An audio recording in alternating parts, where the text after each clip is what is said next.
to start in about No. a minute or so.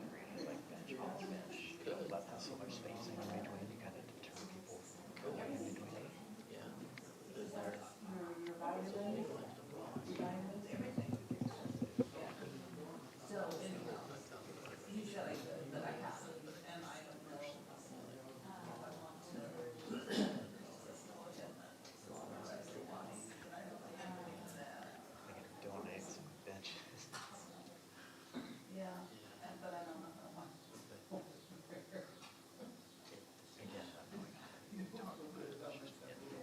So it's 5:30. We're going to go ahead and get started. A few people have walked in since I announced it, but sometime before you leave, please sign in so we can communicate with you on any upcoming things that might be happening with the roadway. And so I'm going to go back to kind of the beginning. We looked at working on the 19th to 23rd section of Ashworth. And in doing so, we had to try to determine what the cross section of the road was going to be as we reconstructed from First Street all the way to 50th.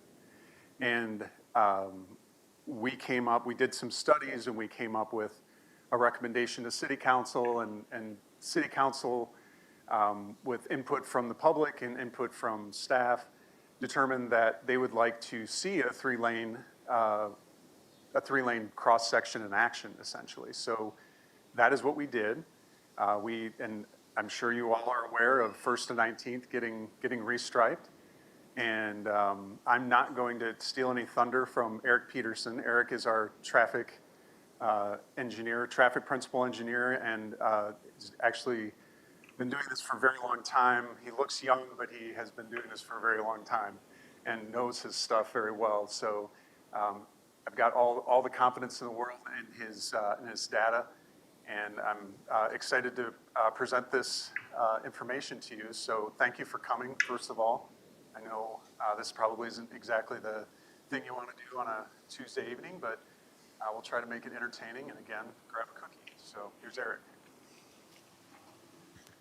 Thank you, Brian, and thanks again, everybody, for taking time out of your Tuesday evening here to come and talk about traffic. You know, I love talking about traffic. I'm sure it's boring to most people, talking about roads and art and how it all works. So I appreciate you coming out tonight. I want to kind of give you a summary of what we found here over the last 13 or since almost 11 months here since we've reconfigured the roadway. A little bit of background on Ashworth Road. We consider this a minor arterial street. So it's not a major street like a little Civic or anything like that, but it's a busy street that serves a lot of people every day. It's one of our only east-west streets that really goes across the entire city. So it's used by, of course, all the West End residents, but from residents from Waukee, from Clark, folks that come down to Ashworth to get into downtown. It's also a parallel route to I-235. So we see that anytime there's an incident or any issue going on I-235, we see traffic getting off on 8th Street, on 22nd Street, and highways to use Ashford as an alternative to I-235. As Brian mentioned, we talked about some council workshops in late 2022, 2023, and overall implement plan for First Street to 50th Street. To be multi-year, multi-phase project, really addressing several different issues with accident. 4 to 3 lane conversion was one big part of that. There's actually a very deteriorating issue for the part out there. It's got to pass. There's design standards that need to be across. So really, how to make this overall more better. So it's traditionally safe. Closer to your mouth so that you can get recording. Okay.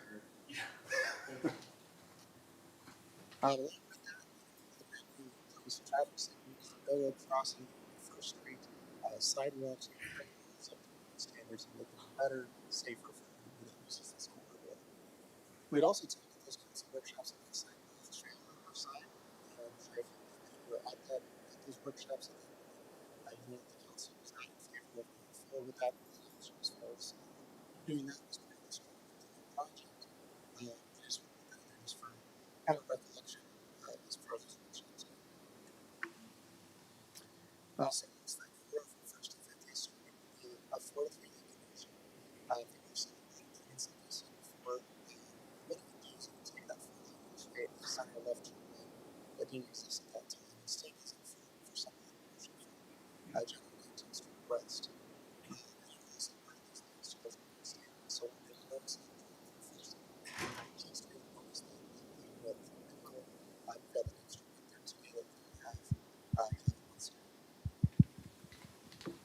as Brian mentioned, this first 19 stretch was the trial phase. Sorry. And we wanted to look at test. Okay. You're on. All right. So from this 1st to 19th, we really want to dig into how this is working before and after that 4 to 3 lane conversion. Does this still work? Yep. Okay. So in 2023, we acquired the funding and did the design work on this 1st to 19th stretch. It included not just repainting, but also how are we going to transition at the east end and the west end. What modifications would there need to be to traffic signals, signs, markings, and getting that done over the summer and early fall to convert it over to a 3-lane section. While we were doing that into the design stage, we were collecting the before data. So we had a lot of crash data already, but we really wanted to dig into the count data. We wanted to collect some speed data while it was a 4-lane. We wanted to get a bunch of video and look at traffic flow and how it was working, capture some different things of what was going on and how things were functioning, different seasons, different days, different times, school year, non-school year. We really wanted to dig into all of that and look at the issues that we were having so we could get a good collection of that before we did the conversion. The conversion was completed in middle of October last year, and after that point we started collecting after data. So we looked at, again, the same counts, speeds, the same thing we did before, just collecting it after it was converted to a 3-lane. We did that from that point in October through July of this year.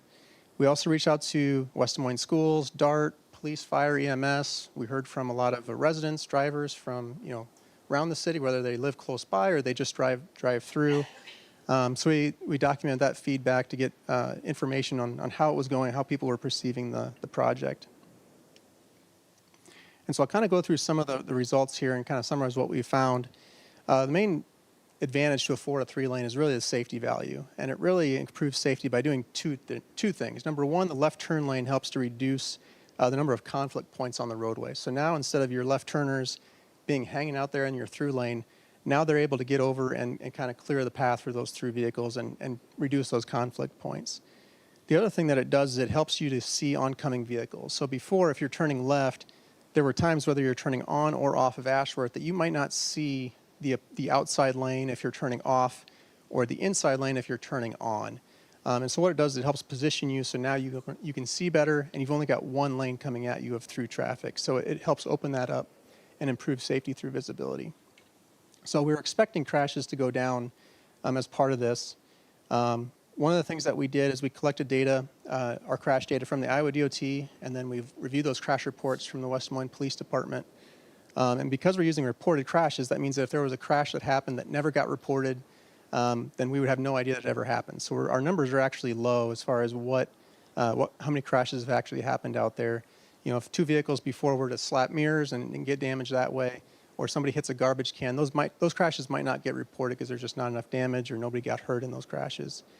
We also took those crashes that were kind of abnormal situations, so somebody hits a deer, or it's an OWI, or there was one crash that was somebody crashed on purpose, anything like that where it was not a normal traffic situation. We didn't include those crashes before the road was converted.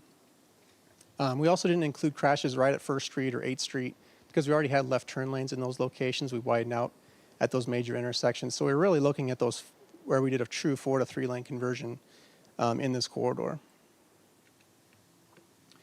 So before we did the conversion project, when it was operating as 4 lanes, we were seeing about, on average, 7 crashes per year. Yeah.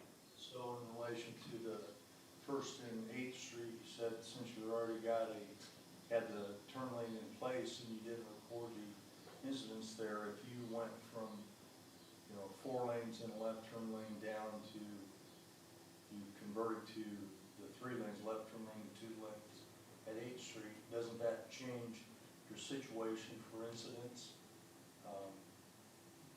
Don't you increase the number of cars in a lane by going from 2 lanes each direction to 1, a left turn? You do, and I'll kind of get to that in a little bit. If you just wanted to 8th and Ashworth, that's a really good point. and I'll get to that in just a little bit in a few of the slides here. But in terms of crashes, what we want to do is separate out any issues where somebody runs the red light as they're going northbound on 8th Street, gets into an accident. We didn't want to include that here because it doesn't really pertain to the 4 to 3 lane on Ashworth is really what we were trying to separate out. Have you looked at results for all crashes though? Because you talk about minimal crashes before data, after data. So why would you not take into account all of the crashes, regardless of what they were, both ways? Because pulling out 1 or 2 crashes is gonna make an impact on the data. So have you looked at all data? That's just a question. Yeah, and typically if this is normal procedure, what we do at really any intersection, because we have so many crashes that are, somebody's drunk or they're driving 100 miles an hour down a roadway, they get into an accident. We can't really design for those factors. And so we're really looking for normal conditions as far as how can we design this road for typical traffic conditions. And something that is abnormal like that, I don't want to skew the data either. And like you said, if you add those in, now you're saying you have all these crashes. Well, are they really typical crashes or not? And so that's standard of what we do at other intersections around town. So Eric, is it fair to say that you didn't just remove crashes from the after data, you also removed those crashes from the before data? Correct. So you're we- comparing apples to apples? Yes, and we wanted to compare apples to apples. Which I get, and I heard that. But you take out those crashes, and I get they can be abnormal, but you're still skewing the numbers. Because you take out the numbers of someone who's not paying attention compared to someone who's drunk. They're both impaired to some extent. Someone looking at a phone, they're impaired. No, and something like that, that would come across in the data. Somebody who makes a mistake and gets into an accident, those would show up in that 7 crashes per year. It's really those really extreme cases. Those are the ones that we would take out. Is anything that's, the drunk driver is, somebody hits a deer. Something like that wouldn't be in your typical situation that you're trying to design for. But obviously people are, driving behind the wheel and they're using their phone or they're talking with passengers. Again, those are things that are going to come across there in that data. If they rear end somebody or if they get into an angle crash, those are going to show up in the data. When we looked at those 7 crashes per year, and we looked back about 10 years worth of data, so roughly about 70 crashes, read all those police accident reports and looked at, what crashes contribute, what were the contributing factors to that? And we look at the narrow lanes, the lack of a left turn lane, that was a contributor in probably about 40% of those collisions. The other 60% were roughly where maybe you've got somebody turning right and they get rear-ended on Ashworth Road. So crashes that, could happen regardless whether it's 3-lane or 4-lane. But about 40% of them were really due to the lack of left turn lane or narrow lanes or some combination of those. Since we did the project, we've had 1 crash in the 9.5 months after that roadway was converted. And that was really somebody turning right onto Ashworth from a side street, and they thought the driver on Ashworth had their right turn signal on, and they turned and caused a collision. So that was the 1 crash that happened. It wasn't really due to a 3-lane configuration, but it was one of the crashes that we saw out there. And this was the only crash in that 9.5 months from mid-October through July of this year. So overall, we've been very pleased with the crash history so far. In terms of speed, research has generally shown a decrease in speeds when you do the 4 to 3-lane conversions, particularly at those high-end speeds. Again, I say most because there are times that if you have a congested 4-lane road, especially those inside through lanes are congested because of left turning traffic, it's possible that when you go from a congested road to now a free-flowing road, technically your average speeds could come up a little bit. So that is possible in some situations. So we really wanted to see what effect it had on Ashworth Road. The way we did that is we put out our speed equipment out near 6th Street and also out at 16th Street. Same locations before and after the road was converted. And what we saw is that speeds are slightly lower at both those locations with the 3-lane configuration. It might not look like a lot, 1 to 2 mile an hour difference there in average and 85th percentile speed. But what's really encouraging here is looking at the percent that's traveling 6 over or more, 11 or more over, 16 or more over, and seeing those drop by half or roughly about half or more. And so what you're seeing is, people are driving about the same speed as they're driving down the corridor. And if somebody wants to go 20 over the speed limit, they're going to have a harder time in a 3-lane road going 20 over the speed limit compared to a 4-lane road. So that's really promising to see. And in terms of traffic safety, that's something that we really like to see in terms of that how many excessive speeders are we seeing out there. I have a quick question on that. Yeah. I literally live on 6th and Ashworth, and I've never seen any kind of equipment set up. Can you share with me what that equipment looks like, or what is the equipment? Yeah, so it's like a gray box that basically gets strapped to a power pole. And so it's not across the pavement. It's very discreet, so you don't even really notice it. It's more of a side fire unit, and it collects speed, traffic counts, and other things. So we really like it. It's been very, very good. We set up the same counters, same locations each time. We also had several observations. This was the pictures that you see on the right side are taken from our 19th and Ashworth signal camera. This is looking east down Ashworth Road, but we also have traffic cameras at 8th Street, 1st Street. We can move these cameras, we can zoom in, we can zoom out, we can record. And so these cameras were set to record on multiple days, times during the school year, during the summer. Of course, many drive-throughs, field observations as well. I'm really just seeing how traffic is flowing out there. Are there major backups occurring and different times of day, or where are they at, and trying to get an idea of that. So what did you determine on the effect, like at 19th and Ashworth, of the, traffic trying to come from 19th and southbound entering either east or west on Ashworth, going from 2 lanes each direction to 1 has increased the number of cars in a row that come at you coming over that hill coming from the east to the west. And the gaps in between, trying to get out, whether you're turning right or left, is rather problematic by the increase in the number of cars per linear foot of the roadway compared to, you'd have gaps before when you had 2 lanes. So what did you guys find with that? What we found with that is, Right on the corner, so I get it. Okay. View Yeah. of the grass, walking around, looking out the window. okay. No, and you're right that generally when you go from 2 lanes to 1 lane of traffic, you do kind of squeeze that together. And because people can't pass and go a lot faster than somebody else, you do get that more consistent, almost train of vehicles going through. And so it does increase that delay. But what we were seeing out there it wasn't increasing it to the point where we were seeing, excessive delay, what we would consider unacceptable delay from the side street. These are some of the pictures that we saw before when it was 4 lanes. We saw a lot of instances of drivers not staying in their lanes, especially the larger vehicles. Here you see a bus and a truck in the same picture, having difficulty staying in their lane.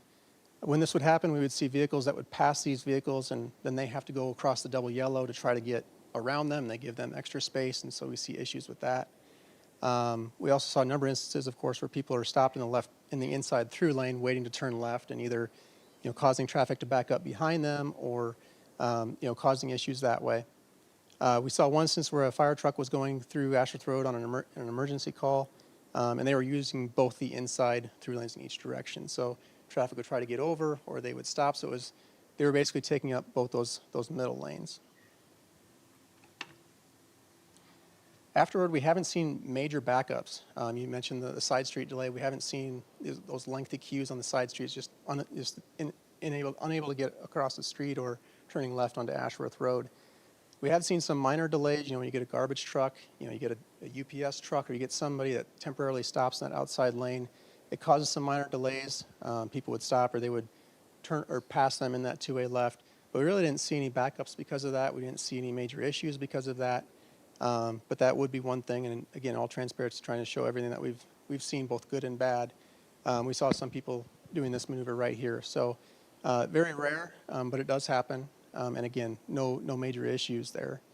And of course, the slightly wider lanes does help drivers stay better in their lanes better than it was before, no question. Where did you all have cameras set up? And where did you calculate the delays, the backups? Yep. Like 19th Street? We have traffic cameras at 19th Street, 8th Street, and 1st Street at the traffic signals. And then as far as the... It really surprises me because I watch it every single day. What surprises you? At 19th, no major backups, observed or heard. Yeah, I'm surprised at that one, so it'd be interesting to actually hear more about that. Okay. And I'll get into that in a little bit as far as we really dug into 8th and Ashworth because 19th, there's still some, that's where we're transitioning lanes over there too. So we didn't carry the 3-lane through 19th Street like it will ultimately. We had to obviously transition from 3 lanes to 4 lanes going west. There's a little bit of difference there at 19th. I'm talking going eastbound. I live on the south side, so Mhm. I got to experience it going eastbound where you were going to 3 lanes. Yeah. Well, sorry, on the south side. You Okay. went to a single lane and a turn lane, so. Yes. Yep. And what you've seen out there is kind of an initial, just temporary modification there, just to transition traffic to what you have out there today. So Are you gonna make that intersection, that eastbound, south turning lane, are you gonna do like a guiding curve island? I personally noticed, been there when 5 different vehicles were in the right lane and they just blew right through the traffic light, keep Yeah. going straight. And when I'm proceeding to my street to turn, so Sure. that's just what I witnessed when I've been driving. yeah. Just curious.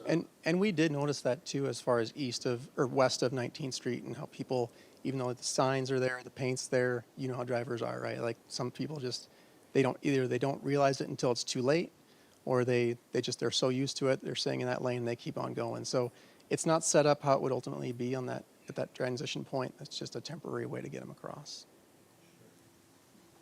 But is it close to what it would look like? I mean, you're talking a single lane and a turn lane, so I'm confused. It'd be a little bit different right now as you're driving down in that outside lane. It looks like on the other side you can see the opposing lane coming at you. So that's part of the confusion that people are. They can see the receiving lane for the through traffic, and so they think they can keep on going straight. And so I think that's where some of that, even though the signs in paint tell you not to, It encroaches out. it would be something to help better configure that. Yeah, so there would definitely be some improvement there on that west side. Again, not really part of this study since we're more focused to the east of there, but something that definitely we would want to address that as part of future construction to the west. We also wanted to look at capacity. So we kind of did our observation, but we actually want to do some calculations that look at, how does the capacity of the roadway. A roadway like Ashworth is a 3-lane road with this type of configuration, this type of street, in this type of environment, can carry about 15,000 cars a day before you start to see some real big issues on Ashworth Road. We currently have about 7,000 to 9,000 vehicles per day, with 7,000-ish between 1st and 8th, and then 9,000 between 8th and 19th. And as traffic continues to grow, and you say, well, this is mostly developed area, but we do expect to have some infill development out here, of course, redevelopment in the Val Gate area, and just over time, as I-235 gets more and more congested, we're going to start to see more people using those local streets. And so even looking out in the future and saying, what are the future full build traffic models showing as far as how much traffic could be going on in Ashworth one day? And even those numbers are still below the capacity of a 15,000 capacity road. So we feel very comfortable in terms of moving that level of traffic down a 3-lane roadway. Usually when you do a 3-lane capacity analysis, really your pinch points are at your traffic signals. So we really want to look at 8th and Ashworth because we had 2 lanes going east-west for your through traffic before. We reduced that to 1. We did have extra space there that we said, well, we've got the extra space, let's have that right turn lane for eastbound and westbound traffic. So we didn't have the right turn lanes before. And really wanted to look at that intersection at different times of day. We've got some traffic analysis software that we use to look at things like what we call level of service, which is really just a measure of delay, and looking at things like queuing, backups, and things like that, and what issues we could have at the intersection. We looked at morning and afternoon rush hour. We looked at a morning rush hour this summer when we had a crash on I-235 and we had more traffic coming down to Ashworth. We looked at that future year, that slightly higher traffic volumes to look at what happens when we grow even more than what we have out there. And in all 4 of those cases, we were seeing in that acceptable range in terms of delay and level of service. So again, nothing that we thought was, is going to capsize the system, even those higher numbers. The public feedback that we've received so far has been very positive. The residents, drivers that we've heard from, we've reached out to bus drivers with DART, with West Des Moines Schools. We've talked with our emergency response, fire, EMS, police. And what we've heard so far has been very positive with the 3-lane configuration. Of course, those drivers, those larger vehicles, they love the wider lanes, of course. but they're really happy with the 3-lane as well. And I put some samples of some of the quotes there that we received from one of the residents, one of the DART drivers, the bus drivers for West Des Moines Schools, and one of our firefighters. We did receive a few negative comments, but most of what we received for negatives were really just about the side path trail and really just that desire to wishing we had that side path trail or really wanting that. So in all transparency, again, those were primarily the negative comments that we had received.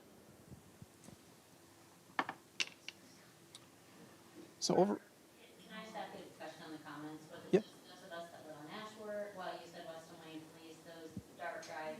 Did you catch other people that drive Ashworth quite a bit? Because It was really anybody that would have. I had any positive comments. It was really anybody that would have reached out where we heard from, whether that's just in talking or email or phone call or just anybody that we would have heard from. With the council member. So it's discouraging that maybe our comments weren't taken into account. And I'm not sure if we ever received, if you had a conversation with a council member, I'm not sure, maybe we never got that comment, or maybe I just never got that comment. That's what tonight is for us So- to receive comments from the Yeah. public. This isn't a done deal. So this is, And we appreciate it. yeah, this is why we're having this meeting. That we gave comments, So I'm, those of us directly impacted. and I'm definitely interested in hearing your comments because you obviously you said you live right there. So I am interested in hearing your feedback. You must drive it quite a bit, obviously. So, hearing, your observations is important. What is your desirable method of communication when we do have input? I mean, so many of us probably think and talk and then never Yeah. get it to the ears. And- I do. I've thought more about it now and I'm like, I'm not emailing, I'm not commenting. How do you want? And that's what's hard, right? Like it's hard to Yeah, how where do you does how do you that do go? that? Like how do you reach out and get comments from everybody? And Is a that lot of times if simple? Is that? I'd say we get it from all over. I mean, well, Just saying like, I left a positive comment because I actually appreciated the change, so. Okay. Responding to stuff like that would not help. yeah.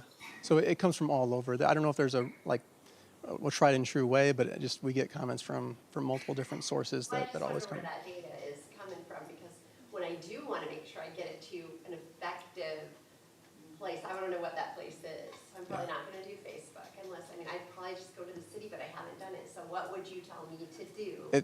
If you wanted to send me comments, whether it's tonight or later or any other time, I can give you a card with my email address on it, and it'll come straight to me. But emailing Brian, emailing anybody, engineering or with the city, it should come that way. Yes, sir. Yeah, what's the difference in the traffic count between 35th and Ashworth and 8th Street and Ashworth?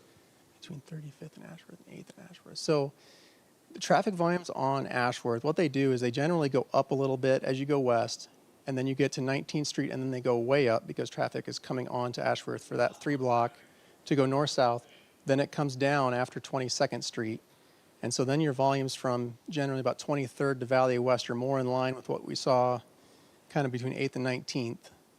And then they go up a little bit more after you get past Valley West. We live on 32nd and Ashworth, and when they've been doing fiber optic down on 35th and closing a lane, it's not uncommon that traffic backs up beyond our house to the east. Now, isn't that because there's just a lot of more traffic out there? If you change that to 3 lanes, that's going to be a common problem? In what we've looked at in the past, and we've done simulations for the whole corridor, that's you're kind of over by Valley West, you said, kind of between that 23rd to Valley West section there. Is that where you're at? What we've seen there is our volumes do come up, but they're still below that capacity. So we're still able to move that level of traffic, and we feel confident in that 3 lane in that section there would work. It's not uncommon for us to have to wait for several vehicles at 32nd and Ashworth to get out on Ashworth. Yeah. And we're not out there during rush hour. This is, during the middle of the day. Yeah. And And when you get down on the lower numbers of Ashworth, you can go for blocks without meeting a car. So there is a lot of difference in the traffic count, be lower than 19th Street or at 35th Street. And I don't know why you down on the lower part of the street when you know there's a higher traffic count out there at 35th. Yeah. You'd have had a whole lot of different results if you'd have done a traffic count or a 3-lane deal out at 35th Street instead of down off of First Street. And that is still the intent as far as doing the 3-lane in that section like we had planned before. And like I said before, the volumes that we've seen in that stretch are still within that range. They still, even though it's a major road and there could be times as you're pulling out into Ashworth that there will be some delay, that delay isn't what we would consider to be at that unacceptable high level where you're unable to get out. And as far as accidents out there, Vine and Ashworth at the intersections had a lot of accidents. We've lived there since about 1990, and we've never had an accident outside of our house. And that's been 4-lane from when we moved in here, it hasn't changed. So I'm not understanding what you said. You said that there's more, you said that there is a lot of accidents, but then you just said there's no accidents. At the intersection, Which intersection? Vine and Ashworth, I said. Do you say there is more accidents happening? No, I don't, there's always accidents there, but there's not accidents on this Ashworth itself. It's people pulling out from Vine and not yielding. Right, it's at the intersection of Vine and Ashworth. Whether it's a 3 or 4-lane. I disagree. No, it'll reduce those conflict points. And so it would reduce those because you're improving that visibility when you go to that 3-lane. And we have had crashes on Ashworth, and it's primarily people that are turning left to go into Vine, and they get rear-ended by somebody on Ashworth. And so we have had instances of that. The thing is, I see, if you get your way with a 3-lane street, you will never change it back to a 4-lane. That's the attitude I have gotten from these meetings. So I live on the 3-lane portion that you changed, and I found that it's much easier to pull out now than it ever was before. I was surprised, because I was totally against the 3-lane configuration. And it has done nothing but improve the traffic, the speed, the noise, and the ability to get in and out. Good. And this is, I know you live, we have completely different conditions than we do. But, and I think your road, is their road wider up that direction? No, it'd be the same. Yeah, it'd be the same. But thank you for sharing. I'm not pulling out both right and left. No, I was really, really surprised, honest. I agree with her totally. It's much, much easier, We're the with one two, exception.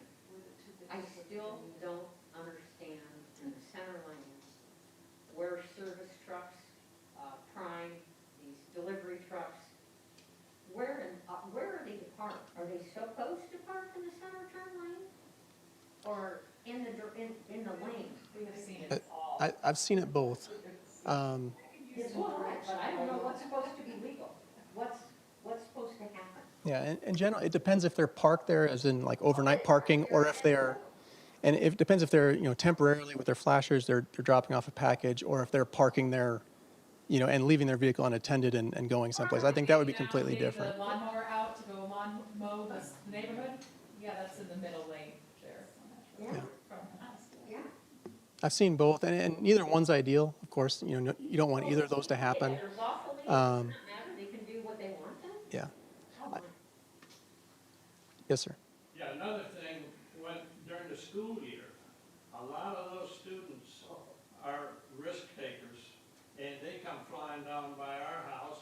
I've seen them pass over into the oncoming traffic to get on their merry way down the street. And this isn't gonna change with a 3-lane. They will pass on the incoming. We generally haven't seen, I'm not saying that it would be impossible for somebody to pass in the two-way left. We certainly see that when there is a delivery truck that's stopped in that outside lane. But we really haven't seen that of somebody that's going a little bit slower than them, so they're going to race around them in the two-way left.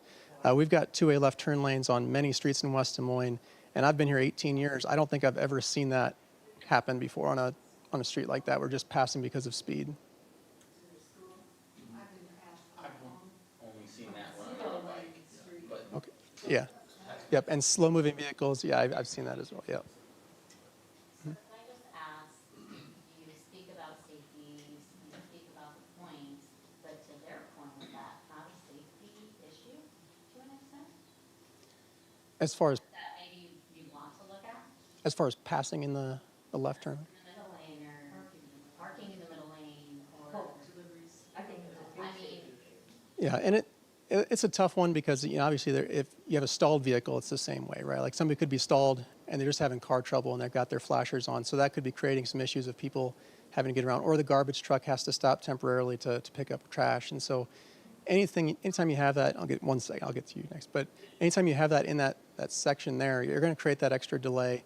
Hopefully people are using caution as they're doing that passing maneuver and getting around that stalled vehicle or getting around that UPS truck, that they're not just going 35 without slowing, that they're at least looking to make sure that they can do that. And in general, that's how it works. That's how it works here. That's how I've known that it works in other cities. And so really, you know, we don't have a major concern with that.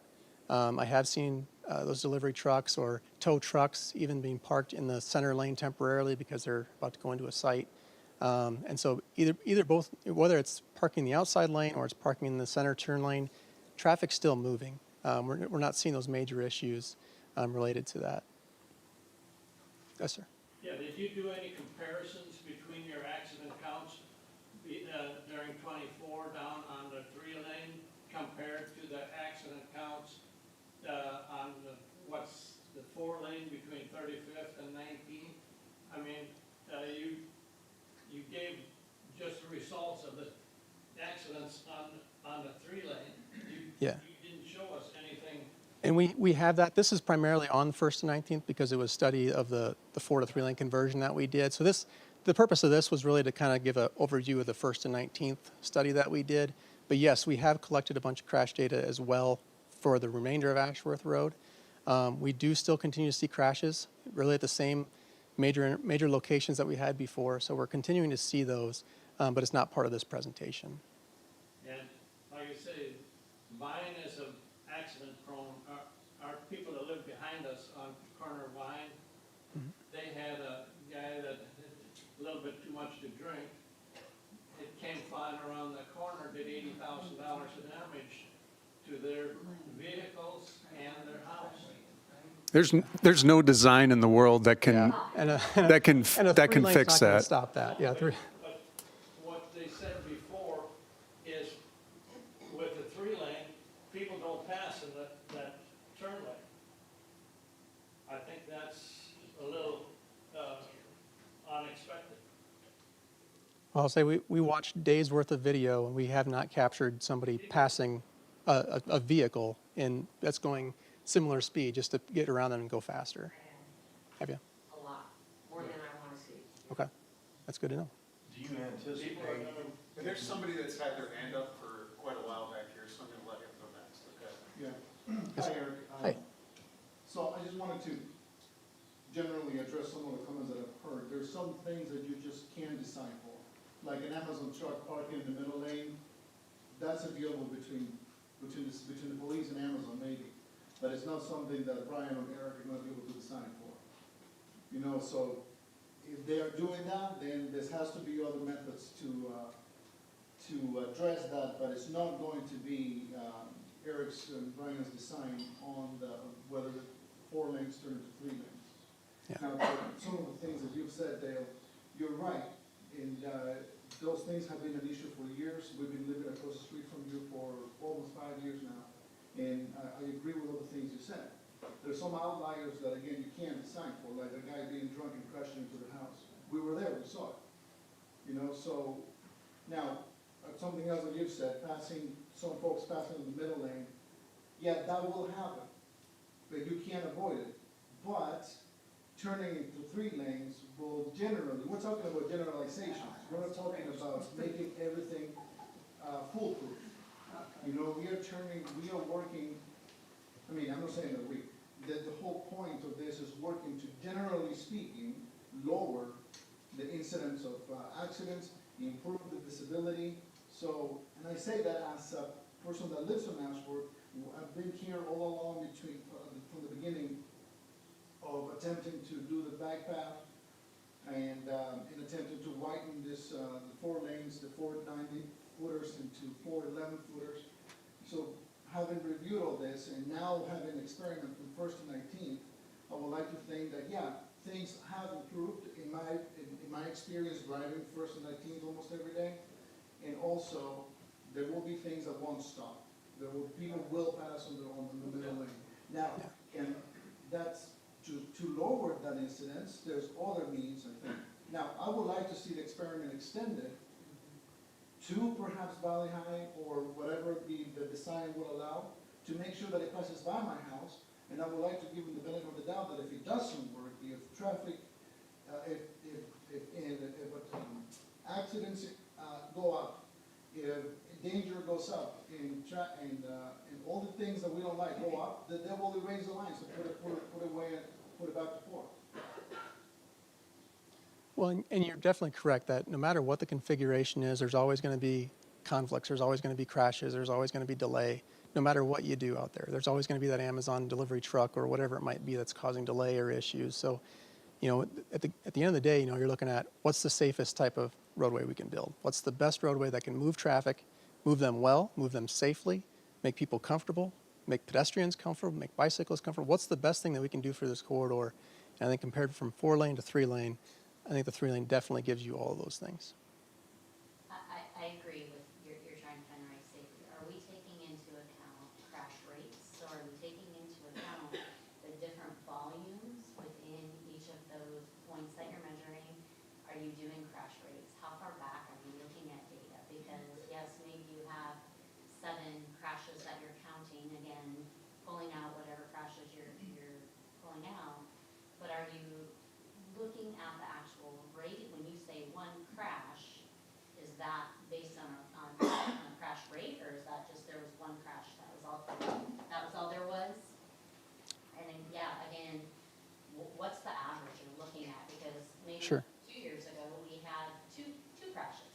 Yeah. Last year, maybe there was 7. So how far back are we looking, and are we averaging that out based on the volumes?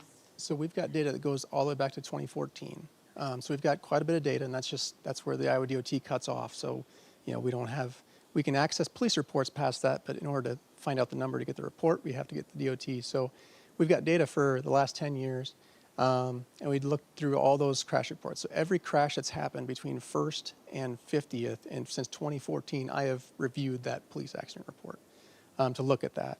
Now, in terms of this study, you asked about crash rate. Now, the volumes have stayed generally about the same when we did the before study and the after study. So really in terms of volume, that really hasn't affected in terms of, you know, when we look at in terms of rate. So that 1 crash is just 1 singular crash that has happened in that 9.5 months compared to, on average, 7 per year in that 10-year span. We've got some years that would be higher than that, some years that would be lower than that. But on average, we've averaged about 7 crashes a year in that 4-lane. And I just want to point out the fact that 1 accident that happened was not a result of the street being changed from a 4-lane to a 3-lane. So we've essentially had 0 crashes because of what we did by changing it to a 3-lane. That one would have happened if it was a 4-lane. Yeah, and we don't want to say that there's never going to be like a 3-lane is going to fix all the problems of the world, and there's never going to be any crashes. But that's not what's intended. Like we know there's still going to be crashes out there. We know there's still going to be delay because this is a major road. We got a lot of people out there. There's a lot of human factors involved, and so we know that no matter what we do, there's still going to be that. And I'll come to this gentleman next because he's had a hand up for a while. But at the end of the day, we look at what's going to be the safest, what's going to have the lowest amount of crashes, and definitely what we have found, what research has shown is that 3-lane is going to be that lower number. So yes, sir, you had a question? I think you in the blue shirt, I think you had your hand up. Oh, I was just gonna.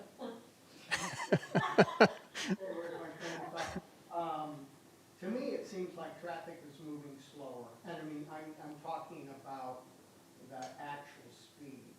Because I remember with 4 lanes, really feeling like you've got to gun it because I never like to be this close to the person driving down the road. So I would always, on Ashworth, accelerate, probably definitely going over the speed limit, but to get beyond that guy, because especially on the 4 lanes, if you saw somebody coming, and let's not forget what it's like when Amazon was parked on a 4-lane road, you didn't do anything if you were behind them because of the fear of 2 people coming. I mean, I don't know, I was negative on it. I love it myself. Now, that's just for me and where I live. I know it's gotta be slower because West Des Moines police are not, they used to set every night in Rest Haven Cemetery entrance and pull people over constantly. I don't even think they patrol them much anymore because I do feel it's moving a lot slower. And that's good to hear. We've heard similar comments from the police department that they also think it works a lot better too. They didn't have data, they didn't give me any data as far as number of citations or anything like that, but you're right, our data has shown the same thing, that on the days that we collected, our speeds were lower. Yes, sir? 2 last things I wanted to add. One, my wife wanted to make sure that I mentioned that she feels it's been life-changing, having that first and 19th turn from 4 to 3. The second thing I wanted to ask you was, I'm not sure about this.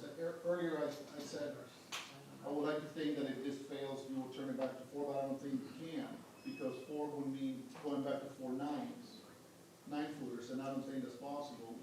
But if for some reason, right now we have all positive data, but getting closer to Valley West, there's a lot more traffic, like Dale was saying, there's a lot more traffic coming immediately east and west out of Valley West into Ashworth. And the same thing would happen on 50th, and the similar thing might happen on First. When anytime you're closer to a major intersection, those streets near the major intersection will see more traffic, and we are like, what, 3-4 blocks from Valley West? So we do see quite a bit of traffic before that disperses into the side streets. So if for some reason this data, that you do extend the experiment and it doesn't show as a positive, as a net positive, what could you do with that 3-lane conversion? Could you go back to the 4 and 9-footers? I think with that one being a different section, I think for the most part, we're really focused on this 1st and 19th section. I don't believe that the volumes on that section where you're at are that much higher than what we're seeing between like 8th and 19th Street. Okay. And we've got a lot of data. We've got signal detectors at Valley West at the signal there. So we're pulling traffic counts from that intersection. So I don't believe it's that much higher than what we're seeing here. You would say then that based on traffic numbers, the traffic volume, you would expect similar results going from 19th to Valley and then farther west? I would expect similar results from generally about 23rd to Valley West. There's just that one piece there in the middle there, of 19th to 23rd. That's where we've seen those higher numbers because we get a lot more turning traffic on 19th, 22nd, and even going south on 23rd. So when we run our simulations, we've got this traffic analysis software that we can look at what this looks like as a 3-lane road and actually see the cars driving it on video and actually see the simulation happening. And I display it here too, but it's a massive file, and so it's hard to do in a setting like this. But we've looked at that, and really for 47 blocks of this 50-block stretch, we're not really seeing those issues. At intersections like Valley West, we could do the same thing like at 8th Street, where what is now an outside through lane could become a right turn lane instead. And so now you've lost a through lane, but you've gained a right turn lane. Same thing at 50th Street. But as far as the volumes in between, we're still seeing a little bit of an uptick, but really still within that capacity range of what we could fit on a 3-lane roadway. Thanks. Yes, sir. That widening you're planning to do on 22nd, taking the lane and moving it to the north side of Ashworth, taking most of the front yard out of that house, is the property value going to drop in accordance to, what damage that does to that property? And so those are all things that are as part of future projects on Ashworth. So I'm not going to go too far into design of that because that design just hasn't been completed on the rest of Ashworth going west. So I'm not going to go too far into that because this study is really just focused on that 1st to 19th Street. But I mean, Brian, do you want to add anything? I think what I would add is, like Eric said, we've got to get the design criteria for 1st to 50th figured out before we can make any assumptions on or any conclusions on what we're going to design between 19th and 23rd. That's why we did this entire project and this entire test. And so once, when we have this at the council meeting on Monday, and they're able to provide us with direction, because we'll have, our recommendation is going to be that, generally speaking, that from 1st to 50th, it'll be 3 lanes when we reconstruct the road. Obviously, 19th to 22nd will be a little different. We'll have to have auxiliary lanes to get traffic to move through there. But that is our recommendation to City Council. City Council has all of this information already. I sent it to them yesterday. They are going to be able to review all that before the meeting. This meeting today was for anybody that had an interest in seeing the results of our study and hearing our recommendation and asking questions. And you guys have brought up a lot of great points. And those are all things that, I'll probably have Eric, anything that we heard today or after this meeting is over and individually talking to us, we'll take notes and we'll include those concerns and comments in the information to the City Council so that they have all the information. We're about full transparency here. I know you may not think that, but we're doing way more on this than we'd have for any other street in the city in my 21 years with the city. We have studied this section of roadway very, very, a lot, I guess is what I'm trying to say. I don't know how to say it, but way more than we have on any other project we've ever done. So I am very confident. I was confident before we even did this because we go to the conferences, we see the results in other cities, we see these things. This is our profession. This is what we do for a living. We have licenses with the state of Iowa we have ethics that we have to follow to keep our licenses. So what we're telling you is our professional opinion. And that is something we're going to present to the City Council. You are all going to, I'm guessing the mayor will give anybody a chance to come up and speak about it if they would like. And then they'll take all that into consideration and vote on the design criteria, and then we'll move forward. So that is exactly what's going to happen in the next week. And then we'll go from there. So the presentation that went to the council is you took from 1st to 19th and made an assumption that it's going to be the same through 50th. Absolutely. We recognize there's going to be other things as part of that, but the 4 to 3 lane is one main component of that. And so we're confident that when it's compared to 4 lane versus 3 lane, that the 3 lane will work for the majority of that corridor. Will all of this information be available to all of us to review so that we're prepared Monday? Because we're assuming council's making taking a vote on probably the same thing that was presented to them before is what I'm assuming. And I believe on what Brian just said. And I believe we'll be posting this on our website under our Ashworth Road page on our website, as we have with the other presentations that were given back in 22 and 23. So this presentation is a summary of the memo that we provided to City Council. It'll be attached to their staff report that they will see when they vote on that on Monday. So the memo, we can, I don't want to post the memo prematurely because we want to make sure we include any comments that we get tonight into that memo. We'll make sure that, Jason, when we write that staff report, that we get, a finalized memo with all the information in it so that the City Council sees all that. And we got to make sure that they understand that the one I sent to them on Monday is going to be maybe a little different because there might be a few more comments in there. And then once we get that finalized, we would be happy to take the memo and this presentation and post it to that Ashworth, the special Ashworth page. I believe, was that URL on your postcard? Yes. Yeah, so the postcard that you got, that URL will take you directly to our Ashworth page, and all of this information will be on there, and you can feel free to take a look at it, take notes, and present your concerns to the City Council on Monday. everything that you showed now from your three-lane configuration was all positive. There was nothing negative to the three-lane configuration? I mean, very minor, delays as far as those people that were stopped in that one through lane. Anytime you go from 2 through lanes to 1 through lane, you're going to have those issues. In terms of our delay, we see an increase in that delay. So it wasn't all positive, but even the negatives were very minor or still not within that unacceptable range.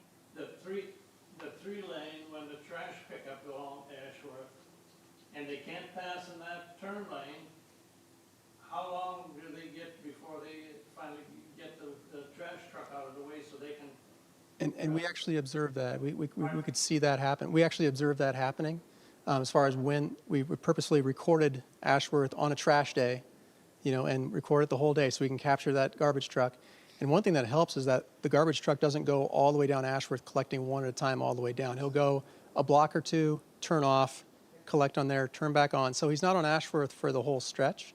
And that helps too, so that even though he's, creating additional delay and people might be passing in that 2A left, he's not going down it the whole way and creating havoc, as he continues down. Because right now, with the 4 lane and the trash truck in the right lane, the traffic really slows down. But they can get around them one by one. But then, Keep moving. that truck's so wide, they have to eke out into the oncoming traffic on the other side on a 4. Yeah. That's not true. We've got video that shows it. We watch them all the time. I'm sure you do, but I'm telling you, we've got video evidence of it happening. I- Going over, oncoming traffic? When are they going to start the 19th Street deal? The 19th what? 19th Street. The 19th to 20th, going west of here. I think that's probably the next point of, figuring out what our phases are going to be, how that construction is going to work. A lot of that's based on funding. We're still trying to go after grant money to help pay for a lot of the reconstruction of the pavement. So a lot of that is still under consideration as far as schedule and phasing. But you're not going to do a study on it? Not specifically on the 4 to 3 lane, but it would be under, design and there'd be more work to come on those other sections. But as far as, Corner there, and what could happen is I'm going to lose my Okay. driveway.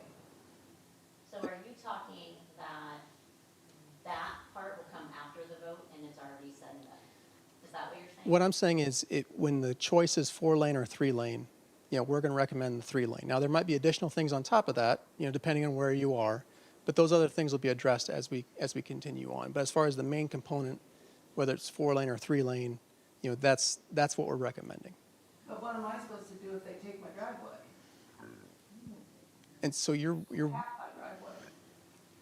and so remind me, you're at the southwest corner of 19th and Ashworth. So again, all that'll happen as part of that future design discussions as far as how that looks and as we go west of 19th Street. So as far as this is concerned, whether it's 4 lanes or 3 lanes, I don't think that really, this doesn't really affect with your issue, right? So yours. Will there be additional votes, I think is what we want to know. Will there be additional voting that will take place on what actually happens, or? I'll take that is one. the design from 4 lane to 3 lane going to then everything's going to be wrapped in there?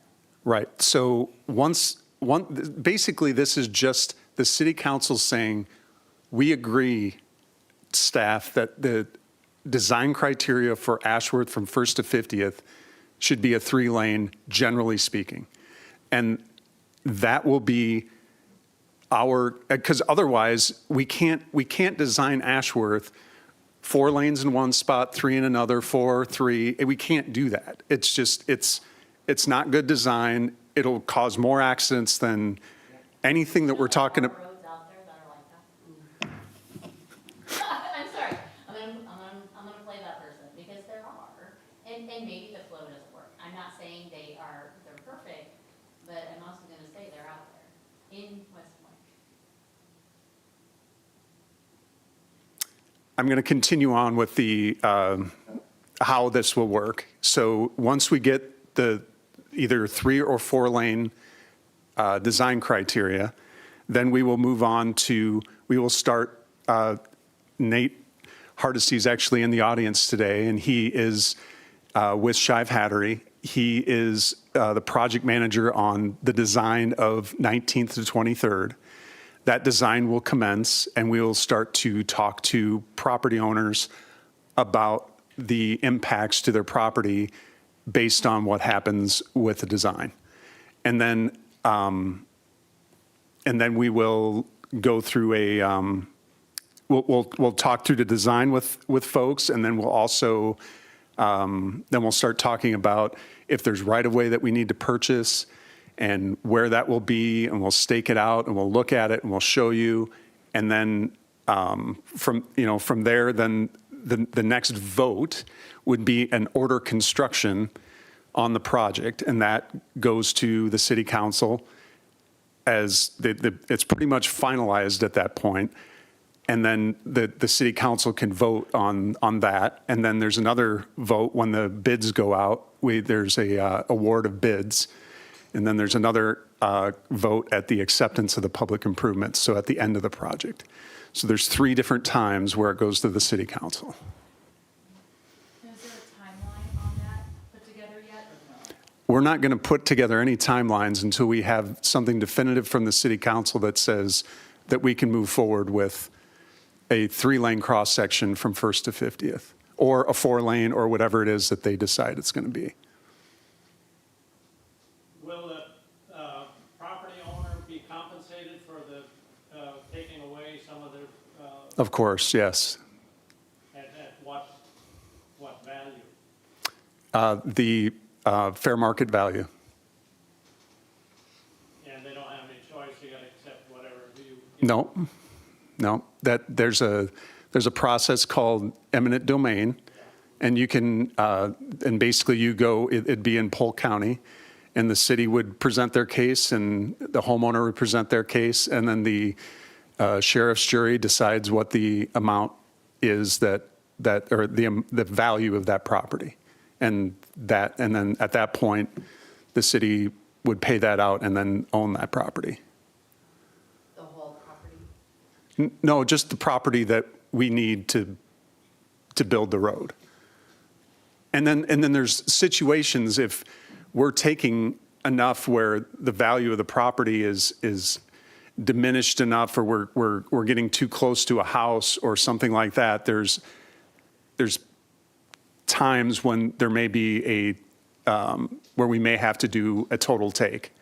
And then that would be, again, the same thing. There's a few more steps involved in a total take that for moving expenses and things like that. But there's just the ones at the north corners were the ones that were of 22nd and Ashworth. Those were the ones that were looked at as potential. But there's things that we can do to stay away from that.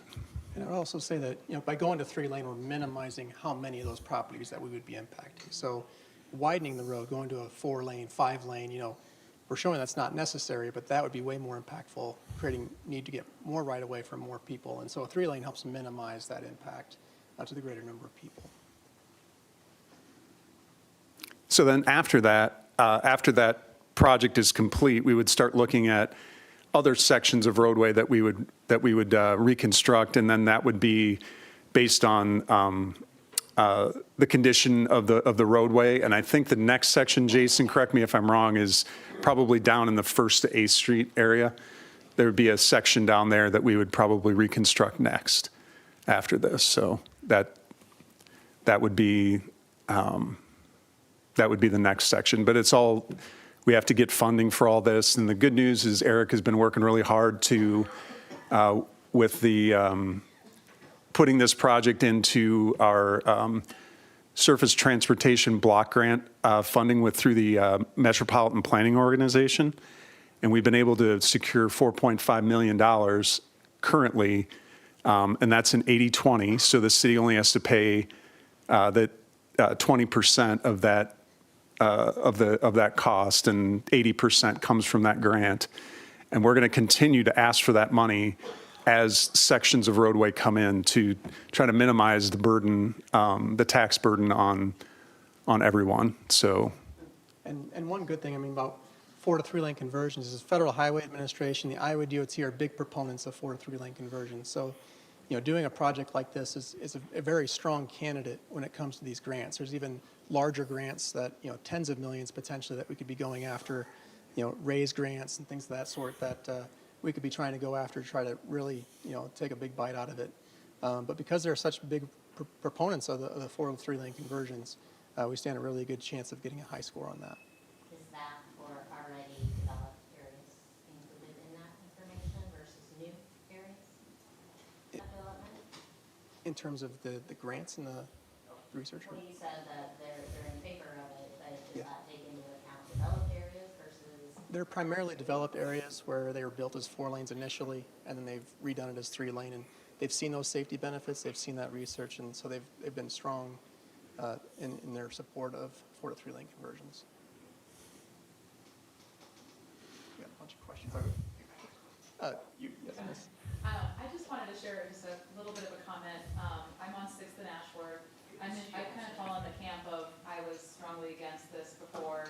I have enjoyed the 3 lane, so I feel like it has been a positive change.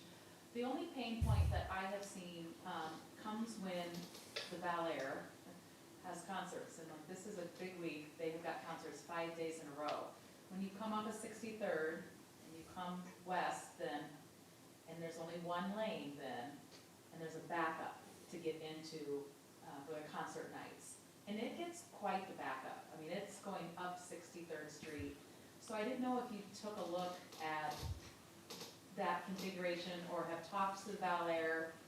Maybe this is a question for the city itself, but managing the traffic on the concert nights for the Bel Air, it is a pain point for the residents in that area, folks that are using that stretch. This is a great week to go look at it because there are concerts 5 nights in a row here. Okay. And then last night for the concert, they even had the road that was built that goes north-south between Eric's Chai Shop and Roto-Rooter, I guess it is.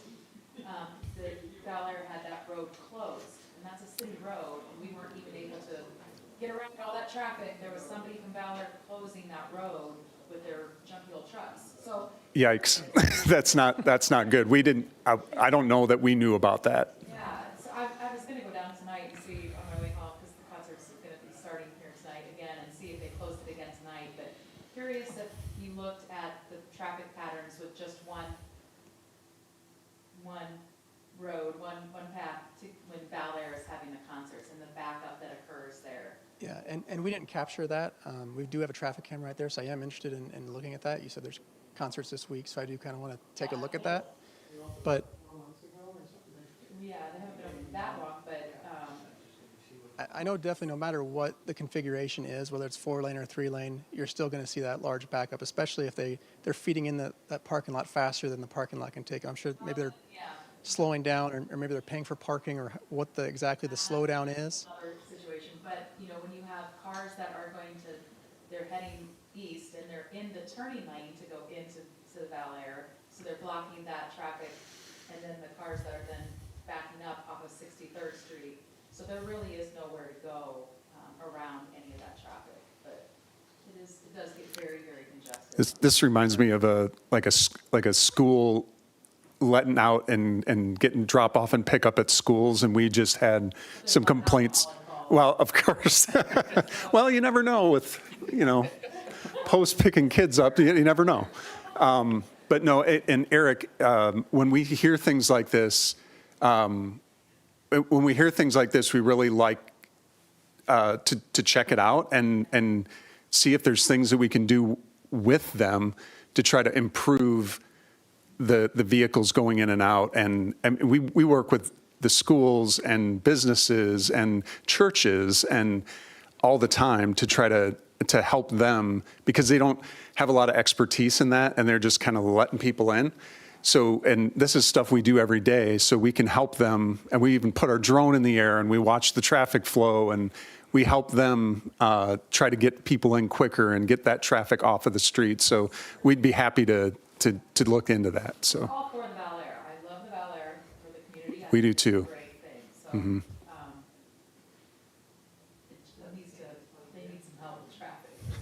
Yeah, definitely. Yes, sir. Brian, with, all due respect, I think everybody cares about the licensures and qualifications that you guys have, and we understand that's how you got where you're at. Many of us are also holding, license and certifications and have many years of training, college and vocational and CDL license. Myself, I drove on Ashworth Road for 20 years from 1980 to 2000 for a company that provided service to grocery stores and other businesses around dealing with recycling. So I have firsthand knowledge about the skinny lanes and how to keep a wide vehicle in the lane, going from curb to the paint most of the time. But having said that, also this is a unique roadway, and I am not surprised that you had to deal with this differently than you did on any other road, because it is very unique and compared to any other road in this city. And so, for us as residents, this is kind of a one-shot deal for us to come in and to talk with you guys and to, try to guard the value of our pieces of property as it affects us in those ways, some more than others. And I'm not particularly opposed to the 3-lane, but I would say that if anyone wants to see the effect of going to the 3-lane, a good street to view would be University, although in the city of Des Moines, they did add the bike lanes. I think that,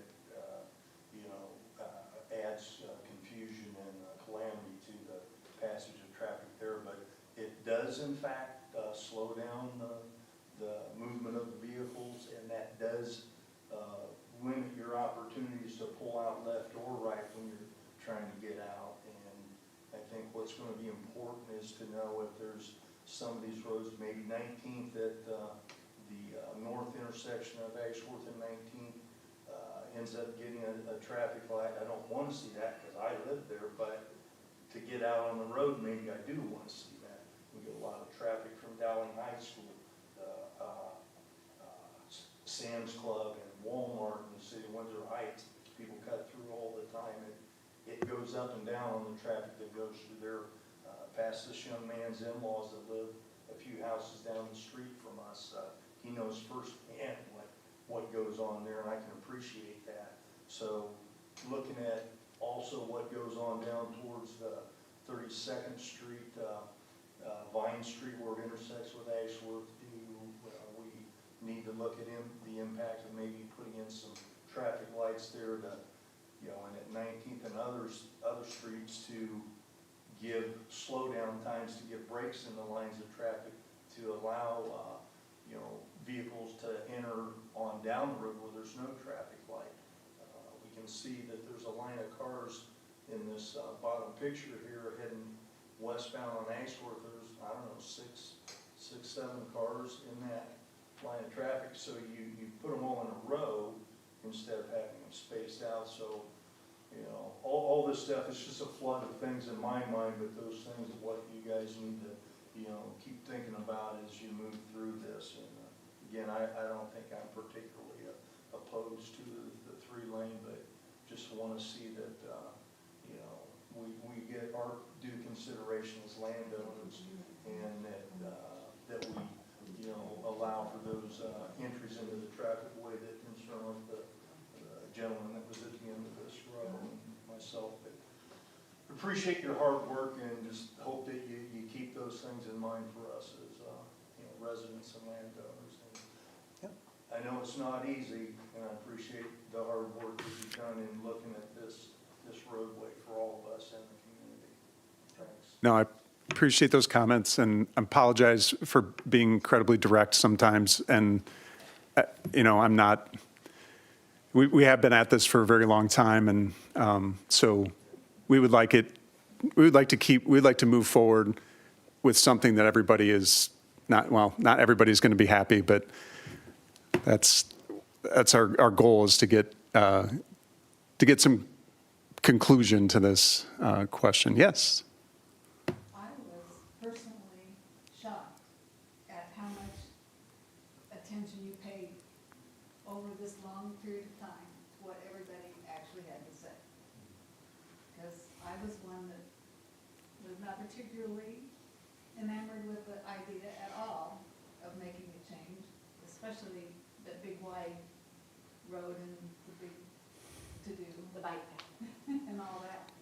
And I was against the 3-lane. I thought it's not gonna work. We're gonna have cars lined up and you won't be able to get out of your driveway and all the concerns everybody has, and that has not turned out to be the case. It has really been, it's mediated the traffic. I think it goes at a better speed. I never see big long lines. It's easier to get out, turning both ways, and but it's 60. It's just been, to me, it's been a good thing, so I appreciate all your hard work. Thank you. And I hope I do agree I hope it with, turns out, to you know, the first, I completely agree with you on the 3 lanes, but I think there needs to be more consideration on, are there options to minimize those that are impacted or highly, tremendously? yeah, highly impacted. And Well, they've been rough. from my standpoint, I don't think things that we have brought up have been taken into account. I'd love to hear what you think we haven't taken into We have consideration. 2 years, Brian, and we've had conversations with you. Well, I would love to hear them because I feel like, I don't know that any of this data that we presented is truly negative towards a 3-lane roadway.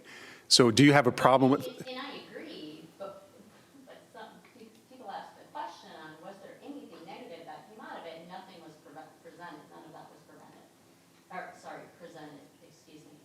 And it would be nice just to kind of hear those things and just be like, okay, yes, Well, you would it was think that, validated, you or. would think that if somebody had a negative opinion, they would hate that. And so we talked to a council member, so I realized it was through 19. But our biggest concern is there was not minor backups on Ashworth going east. I mean, it was lots of traffic, it was lots of noise, and I know we mentioned the cars going through 2 lanes, and I appreciate the design, hopefully will minimize that. Well, I have to agree, that's a confusing. Right, so it's just those types of things, we had to bring that out in this conversation tonight. And it would be nice if some of that was just brought up and discussed a little bit more. I don't know that we saw it. I don't want to cause you to be defensive. I'm not. But I do feel, we get that, that's the feeling that I get from you, and I apologize if I'm coming out strong. Shane, my husband, does a very better job of that. But some of the points we've made throughout this have been overshadowed, so. Well, Well, and I I think as think- far as this study going, I mean, this is generally 1st and 19th, which of course doesn't cover your area. So I mean, we didn't want to focus on the rest of it because we know that's later phases. You know, we really wanted to get that core question answered as far as 4 versus 3. You know, and that we know there's more to it than that. The overall project is bigger than just a restriping project. You know, it's much bigger than that. And so we really wanted to get that core question answered. We do know that there was some confusion as far as the transition goes at 19th Street, but again, not really applicable to the Ford 3-lane that we're trying to answer here tonight, and how that is really trying to get addressed. So, yes, sir. I guess, so, you were saying 19th, 23rd and confusion, and I noticed that whenever I was driving eastbound, I would get over into the right lane to avoid those turning left, and then snake back into the left lane to go straight. And I was wondering if that maybe was happening, I could imagine that would be happening beforehand, because there'd be people turning right on a 4-lane too. And so, part of me thinks like, yeah, the future expansion, or at least what I've seen from the plans, would make it so that that snaking isn't happening. I've driven more down that stretch in the last year than before, so I didn't notice the snaking as much before because I haven't. Yeah, that is purely I a was just temporary looking. today. Yep, Yeah. and it was really, it's odd when anytime you're trying to take 4 lanes into 3 lanes, add a signal, and how you're trying to get those lanes lined up, number one, trying to get signed, marked, without doing giant expansions or, rework on that other side. So it's not ideal. It's not how it would be ultimately. That's not our vision for how that transition would work. But it was something how we had to do it for this trial phase. Yeah. Did you have a question? I had just one comment. Speed is a concern for me. I feel like sometimes Ashworth feels like people treat it more like an interstate, like flying down. I noticed the speed. So I just wondered, I think 35 is reasonable, but are there considerations to like areas where all the schools do come in of dropping it to 25? Well, some of those schools Would that do be have, a horribly negative thing? and some of our schools, we do drop it down to 25 when flashing near schools. And so if we have areas like that, we'll go in and we'll look at 25. I know at Valley High School, we have that. So we've got many of our schools around town have that 25 when flashing, and that really helps get people to slow down because they realize that it's flashing, so obviously there's a need for it rather than just blanket lowering it. It was just something I was thinking about because we Sure. do feed so many schools. You have Dowling, you have Fair Meadows, and all the churches on Ashworth too. And Yes. I know that that's probably not. I don't know if it's been considered, if it's even part of like certain areas of it, or if it has to be a consistent speed. Probably the worst accident that I ever saw in Ashworth was him getting rear-ended by a West Wayne policeman who was driving with no lights and no sirens, and it was pretty awful. It was Right pretty in front bad. of our house. And that was but I mean, that's What we've seen as for far as humor, that people do fly down.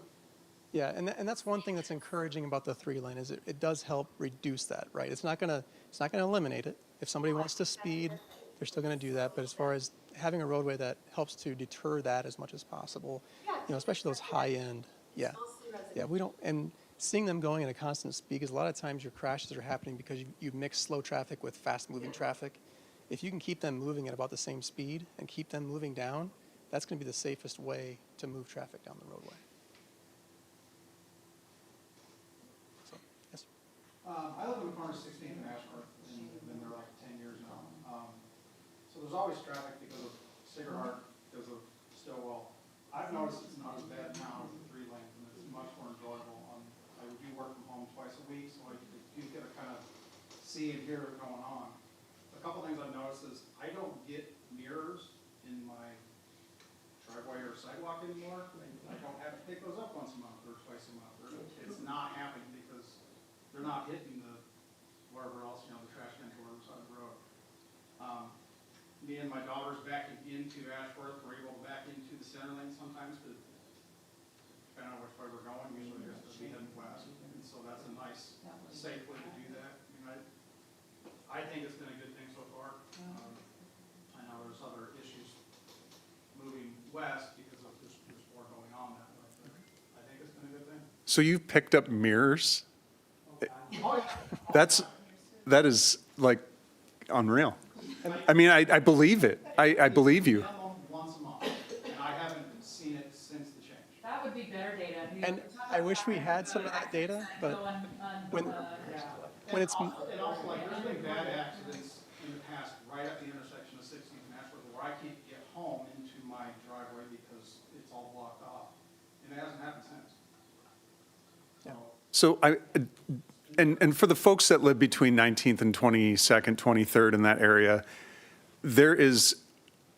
I don't want to get into that specifically right now too much because I think it's premature, but I will tell you that I am going to work with the engineers to make sure that we build something that is safe, but yet has the absolute least amount of impact on everybody's property that we possibly can. I will assure you that we'll do everything we can to do that. I can't promise you that we're not going to impact your property, but I will tell you, and we do this all over the city. This isn't anything new. We work with folks one-on-one, look at the design. Is there things that we can do? And I would ask, and, you know, do whatever you got to do at the meeting on Monday night. But I will ask, when we get into the design, work with us. We will do whatever we can. And if you're not satisfied with what we're doing, then go to the city council and voice your concern or your opinion. If you bring the city council in while we're doing the design, it muddies things up. And I will tell that to their face, and they know it. They would rather us, like, if we're not doing our job and we're not doing a good job for you, by all means, you have every right to go to a council person and voice your concerns. But give us a chance first where we can find that right spot or whatever it might be, so that we're not going to make you 100% happy. I will guarantee you that, but we'll try to do everything we can to make it better. So I wanted to leave you with that.